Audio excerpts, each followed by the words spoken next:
नमस्कार, मैं हूँ आपके साथ मोहम्मद फैज़ और आप देख रहे हैं आप अभी तक। चुनावी दंगल शुरू हो चुका है। 2024 लोकसभा चुनाव के को लेकर सभी पार्टियों ने अपनी-अपनी ताकत झोंकना शुरू कर दी।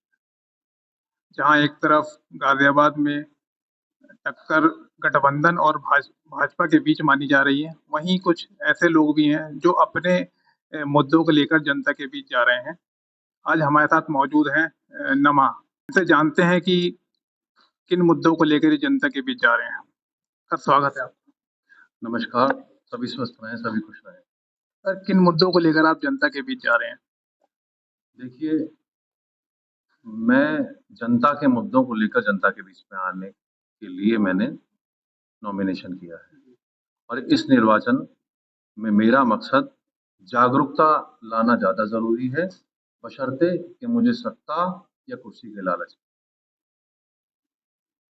सर इससे पहले आपने एक प्रेस वार्ता कर बीजेपी से भी टिकट मांगने की गुजारिश की थी। तो सर क्या वजह रही कि भाजपा ने आप पर भरोसा नहीं जताया? देखिए, मैंने इंडिया रिप्लेस करने के लिए, तो इंडिया वर्ड है, गुलामी का प्रतीक था। इंडिया का विभाजन हुआ 2 डोमिनियंस में, दो यूनियंस बनी। तो यूनियन को हमने नाम दिया एक रिपब्लिक। उस रिपब्लिक के लिए एक संविधान सभा बनी जिसको नाम दिया गया कॉन्स्टिट्यूएंट असेंबली। तो कॉन्स्टिट्यूएंट असेंबली ने कई साल लगाकर एक संविधान लिखा जिसको हमने नाम दिया रिपब्लिक गणतंत्र, जिसे 26 जनवरी को हम गणतंत्र दिवस के रूप में मनाते हैं। तो उस गणतंत्र का नाम आज तक तय नहीं हुआ। तो अभी जो मेरी मांग चल रही है वो ये चल रही थी कि भाई जैसे कल भी डॉक्टर बाबा साहब की जयंती थी, तो उसमें भी मैंने यही रखा मुद्दा अभी पहले कि हम एक संविधान है, हम सभी 140 करोड़ लोग, हम एक संविधान है, हम एक गणतंत्र बने, हमें चाहिए अपने गणतंत्र का नाम। अब वहाँ जब मैंने लोगों से पूछा कि आपको उस गणतंत्र का नाम इंडिया चाहिए या भारत चाहिए, तो जन-जन की यही आवाज़ थी कि हमें एक ही नाम चाहिए, भारत चाहिए। उसके लिए मैं ऑलरेडी याचिका लगा चुका हूँ। उस याचिका को संज्ञान में लेते हुए 3 साल बाद परसों फ्राइडे को मेरे पास गृह मंत्रालय से एक रिप्लाई आया कि आप उस याचिका की कॉपी हमें दोबारा भेजें। तो मैं उस याचिका की कॉपी को भेज चुका हूँ और 2 दिन का इंतज़ार कर रहा हूँ कि क्या जवाब आता है।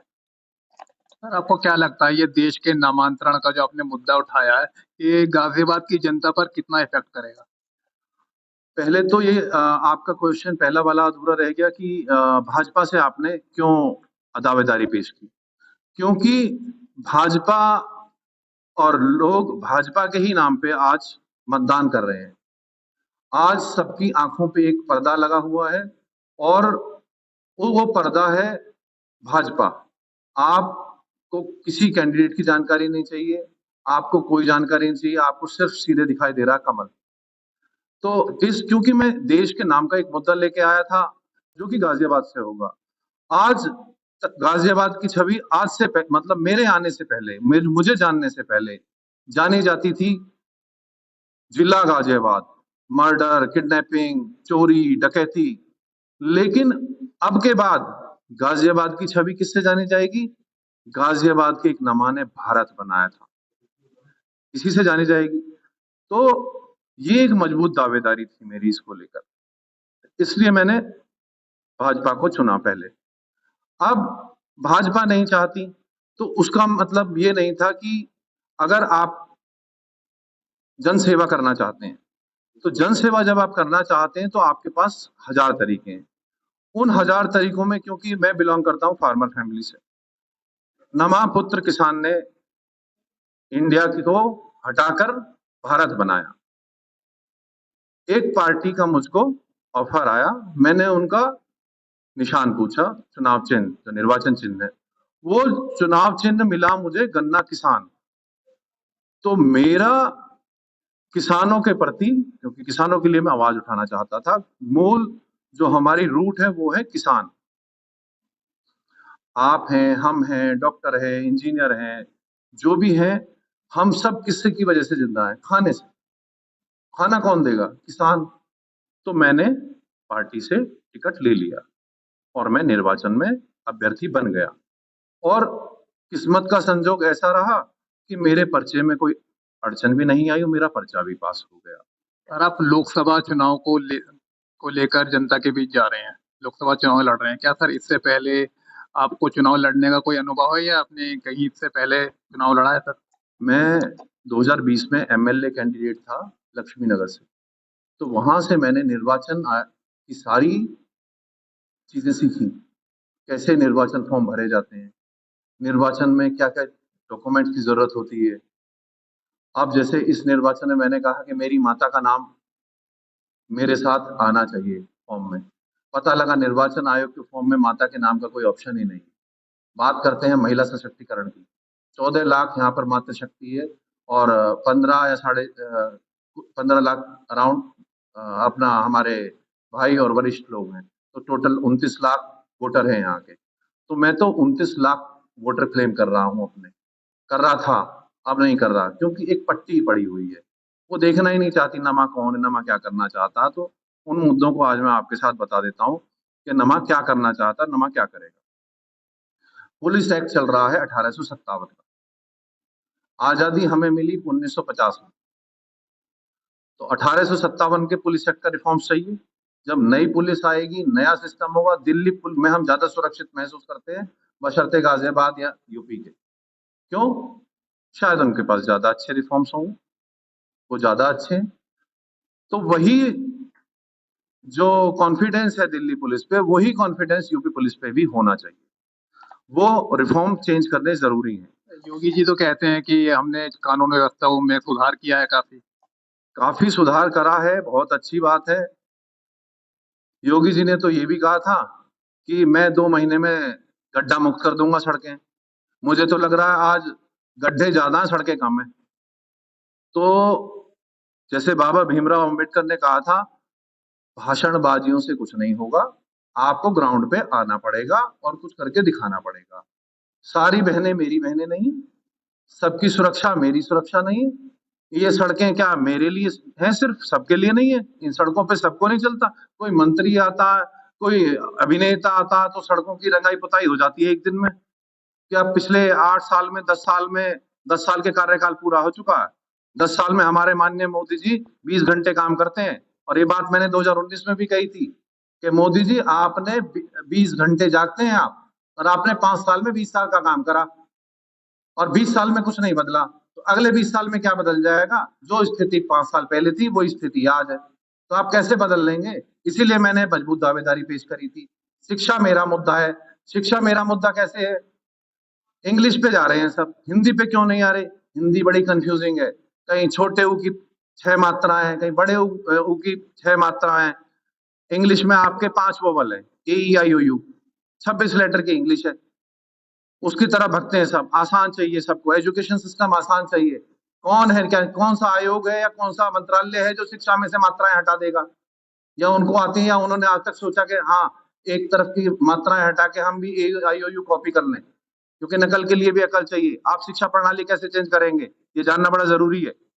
आप कैसे सड़कों, जब आपने भ्रष्टाचार मिटा दिया तो आज सड़कें क्यों टूटी पड़ी हैं? भ्रष्टाचार मिट गया, ठेकेदारों ने पैसे खाने बंद कर दिए, तो फिर आज सड़कें टूटी क्यों पड़ी हैं? अभी कोई एक नेता आता तो 1 सेकंड में रोड बन जाती है। मेरे आगे के का नाला अब यहाँ पे एक प्रत्याशी है हमारे, उनका पेट्रोल पंप खुल गया। पेट्रोल पंप खुलते ही यहाँ सड़क भी बन गई, नाले भी बन गए। आज से 3 साल से तो यहाँ नाला कुछ नहीं बना। तो चीजें लोगों को जागना पड़ेगा, जागरूकता की जरूरत है। उन्हें अपने कैंडिडेट की जानकारी लेने की जरूरत है। और मैं तो कहता हूं आप लोग 14 प्रत्याशियों को एक मंच में बैठा के उनसे 14 के 14 सवाल क्यों नहीं पूछते? 14 के 14 लोगों से सवाल पूछो और फिर जानो कि उनके वो लोग क्या करना चाहते हैं, वो कैसी सोच रखते हैं। क्या वो अपनी कुर्सी की लालच में वो अपना वोट मांगने जा रहे हैं? मैं अभी तक किसी से वोट मांगने नहीं गया। वोट मांगा नहीं जाता, मत विचार मांगे नहीं जाते। विचारधारा लोगों की होती है। उन्होंने जब आंखों पे पट्टी बांध ली और कमल ही सोच रखा, तो मैंने भी हथियार डाल ही रखे हैं फिलहाल। तो सर जनता के बीच नहीं जाएंगे आप? जनता के बीच जाने का फायदा क्या?